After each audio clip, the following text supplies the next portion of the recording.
316 of my living experiment. I'm streaming on X, Facebook, and YouTube Live. This is also my cable access show, so I will be talking to the cameras over there. And sadly, I will be showing a video that you guys probably won't really be able to see or hear, but it will be over my shoulder. And sometimes we are just hacking life, and that today is one of those. All right, thanks. Coming to you live from the heart of the free state of New Hampshire, this is The Independence with Carla Gericke.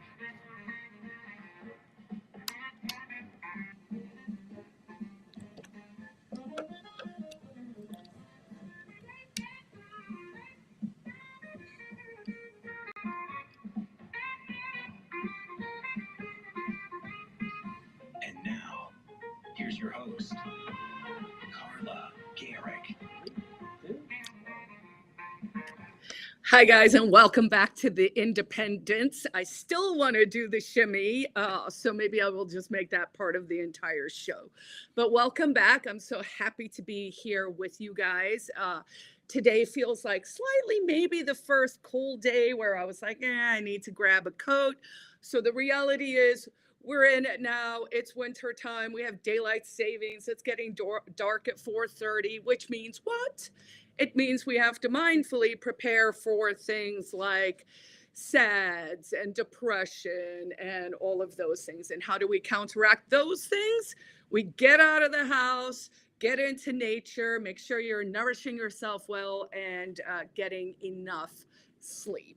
So welcome back to today's The Independence. We're going to be doing a few things, but basically what I want to talk about today is the launch of the Free State Project's new website and the return of the pledge. And they made a really great little video that we'll show in a while. But also I want to mention that the Libertas dinner from the Josiah Bartlett Center took place on Monday night. That is the New Hampshire Free Market think tank. And it was fantastic to see. There were probably 350 people there. I knew more than I knew, say, 5 years ago, but still I didn't know the whole room. It was great to see our political season starting, including I got to meet John E. Sununu, as well as Scott Brown was there. So definitely seeing that sort of political jockeying that we are familiar with here in New Hampshire.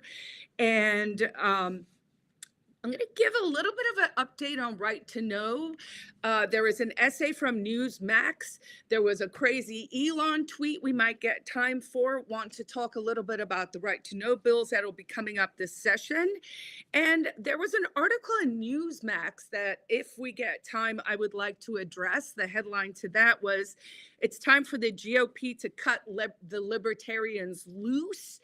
And the guy makes, various claims about libertarianism that I don't think were entirely sound. If we don't get to that one today, we will get to that one next time.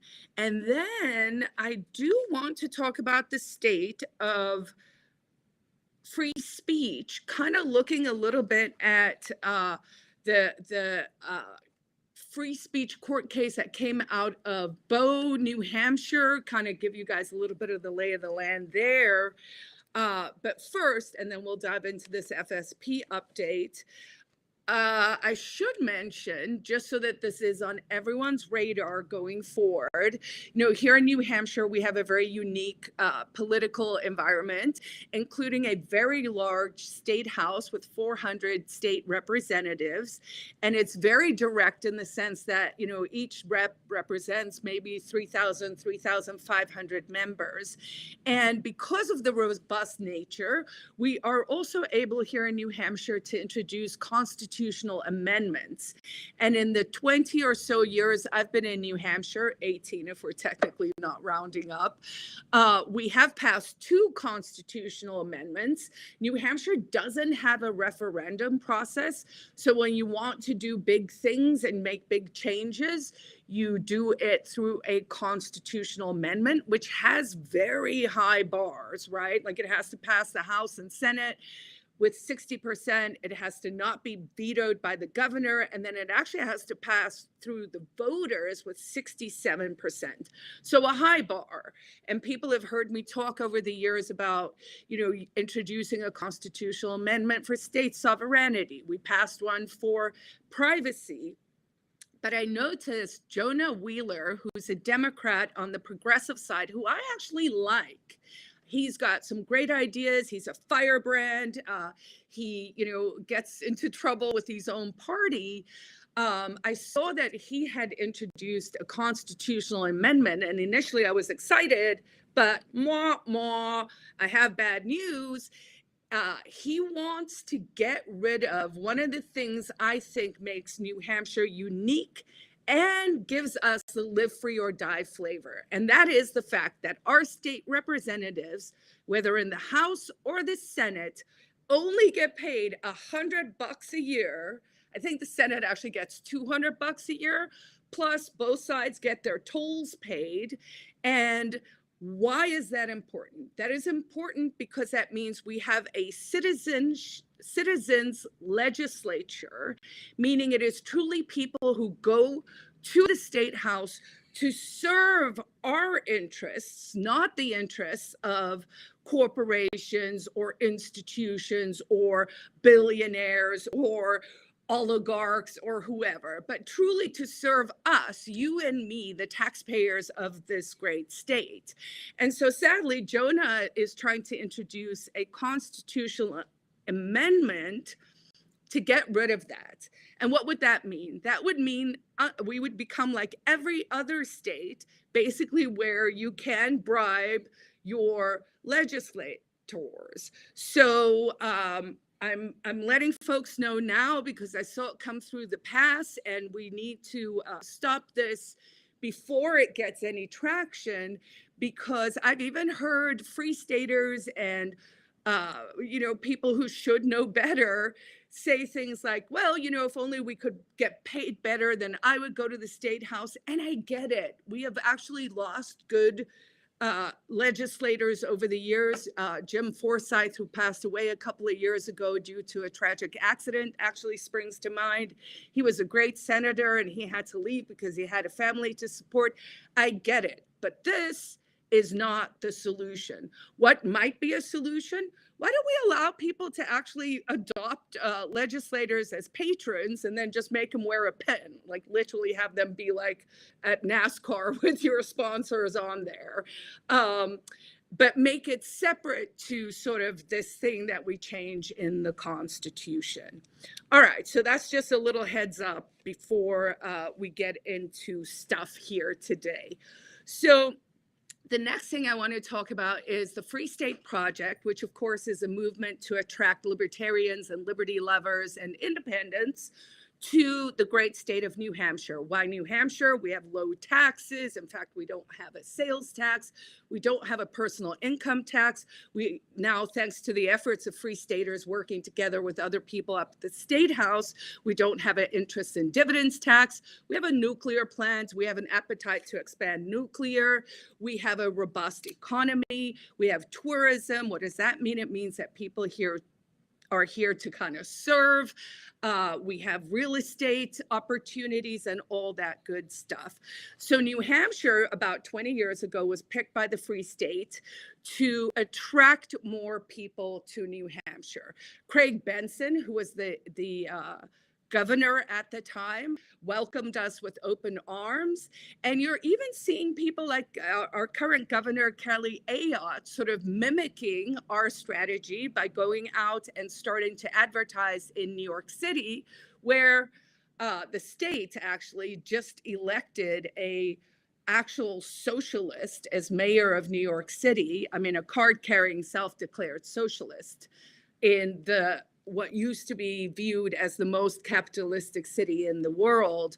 So certainly parts of the Northeast are going south, but up here in New Hampshire, we're hopeful that's not going to be the case.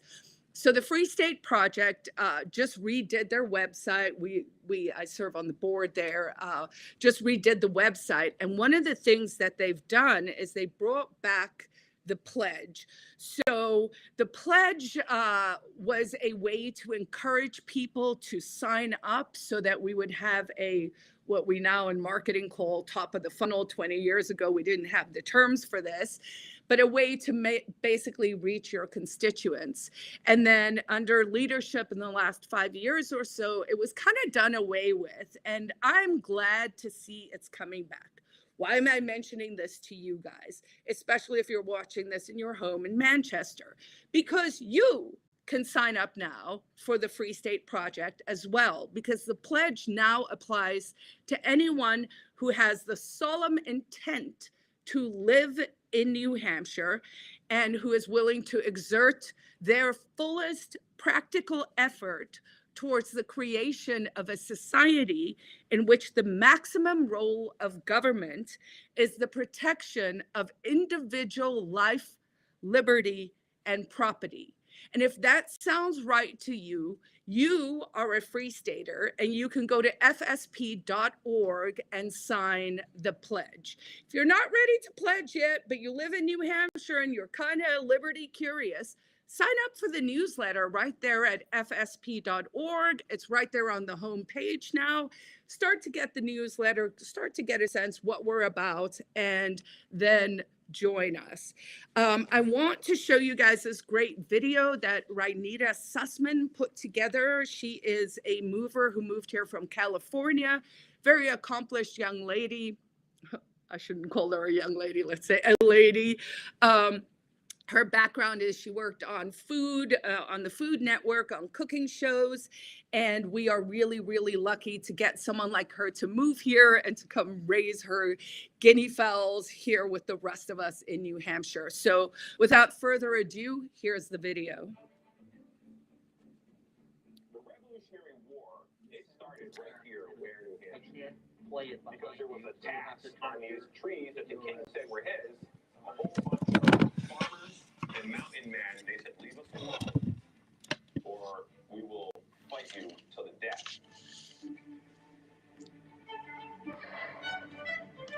The Torch of Liberty was born in New Hampshire, and it still burns in New Hampshire. The ideas of 1776, life, liberty, and the pursuit of happiness have been forgotten across America. But a remnant exists, and we are returning home to the birthplace of American liberty.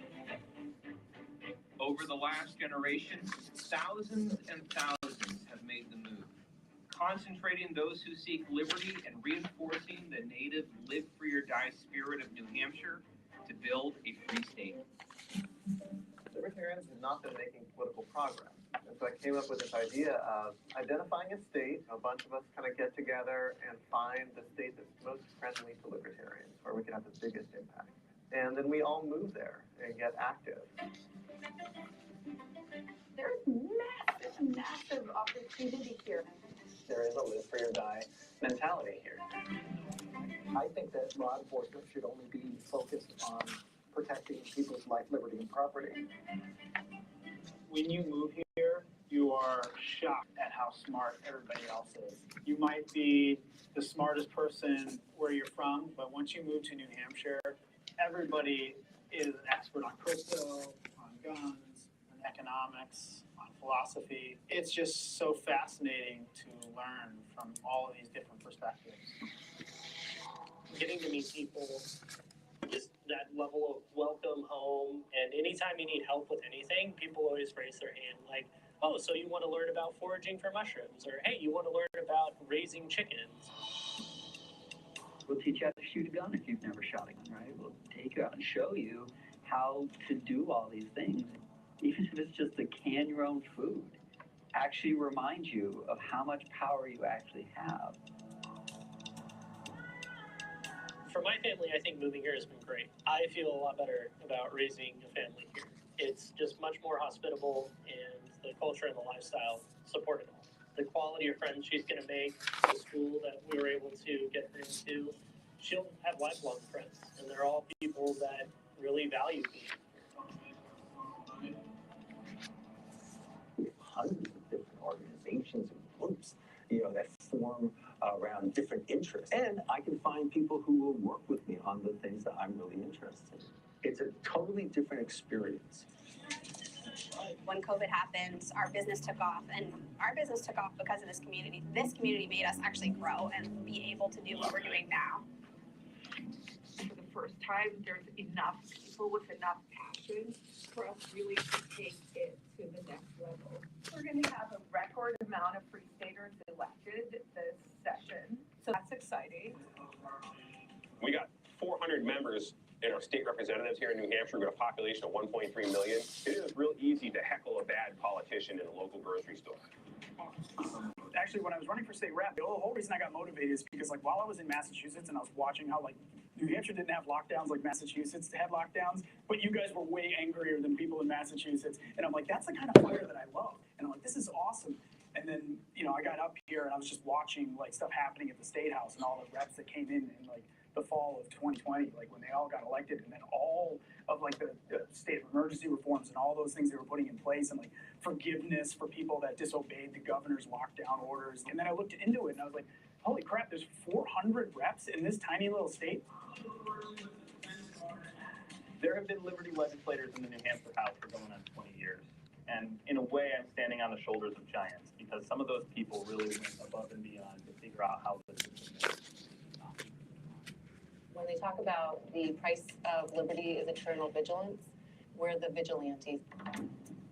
The use of force against other people to do what you want them to do is not moral at all. And I guess my previous perspective was, because of that, I don't want anything to do with government. I guess the shift in perspective I had was, someone needs to be in government with that perspective to try to minimize the damage that it's doing. And so I feel like that's my role.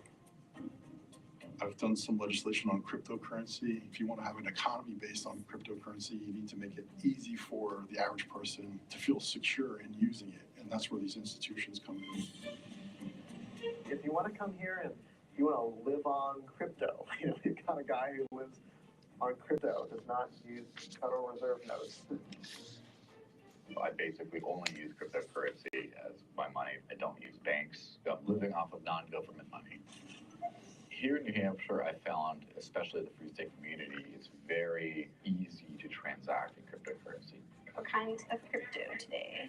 To BCH. I like to say that New Hampshire is like the Bitcoin of freedom movements, right? Because the more people buy into it, the more people believe in it, the stronger and more powerful it becomes. I think people finally came to the understanding that if they want a better life for themselves, the same old plan of running a political candidate every 3 or 4 years or whatever isn't going to cut it. And being separated from other like-minded people isn't working. So coming together to the same geographic area, it's a proven concept now. New Hampshire is the lifeboat. That's what we're building here. You can think of it like as an arc, where we can see that the world is becoming less free to liberty, and we need to have a place on the planet where we preserve these ideas of liberty that are really part of the American heritage. We're going to grow leaps and bounds, and I think we're well positioned to actually do it. We need more people. We need the people who are here to step up. We can actually win. We can actually see a free society. Every year, more individuals and families seeking to build liberty join us in the Free State. After one full generation, thousands of Free Staters, natives and newcomers to New Hampshire, continue shaping politics, creating culture, and building liberty institutions that will stand the test of time. The momentum continues, but we need more liberty pioneers like you to help us charge across the finish line. We are creating liberty in our lifetime. See you in the Free State.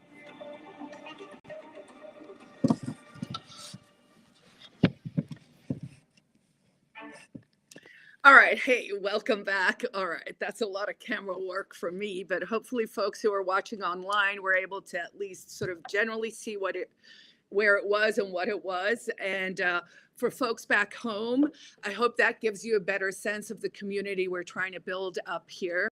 And again, you can go to fsp.org to find out more, to poke around there at this beautiful new website. And then go to fsp.org/calendar. That'll tell you what we have coming up at any given moment, and come out, come meet the community and see if you want to pledge to be part of, as Keith Emmon very aptly said, the arc that we are building here in New Hampshire to preserve liberties. And so next I want to talk about this First Amendment case out of Bow, New Hampshire. And this sounds like the kind of thing that would have been free staters doing it, but indeed, I don't think it is. But basically, back in fall 2024, so last year this time, 4 parents wore XX pink little wristbands to a soccer match where there was a trans woman participating in a athletics sports. Now, those parents showed up. They didn't have signs. They weren't making a hoopla. They weren't verbally saying anything. They literally were just wearing these wristbands. Now, for people who follow the First Amendment case law over the years, there is a similar sort of case from back in the 60s, and I'm going to blank on the name right now, but it was a case where people were protesting the Vietnam War and they were wearing black armbands. And in that case, it was found that that was protected speech. So the inclination or the feeling, I think, if you're a consistent First Amendment student or someone who sort of understands the principles of the First Amendment, which is free speech, which in many ways can really be distilled down to the following. Are you free to speak your mind? So if you are not free to speak your mind, who is allowed to tell you that you are not allowed to speak your mind? So that's the very simple hack to think about free speech. Now, free speech is actually very unique to America, and I think it's part of our exceptionalism, right? Like this very vibrant, innovative, cutthroat, competitive place that is different to the rest of the world. And what we represent should actually be appreciated and valued, because that is actually where human thriving, striving, and innovation comes from, is being able to say, hey, this is what I think, and then allowing that marketplace of ideas to exist.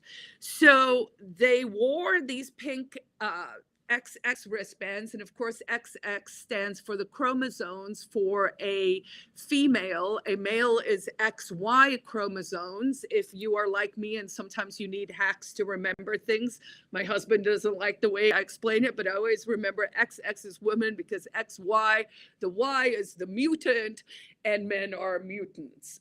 That's half joking, but that's the way I remember it.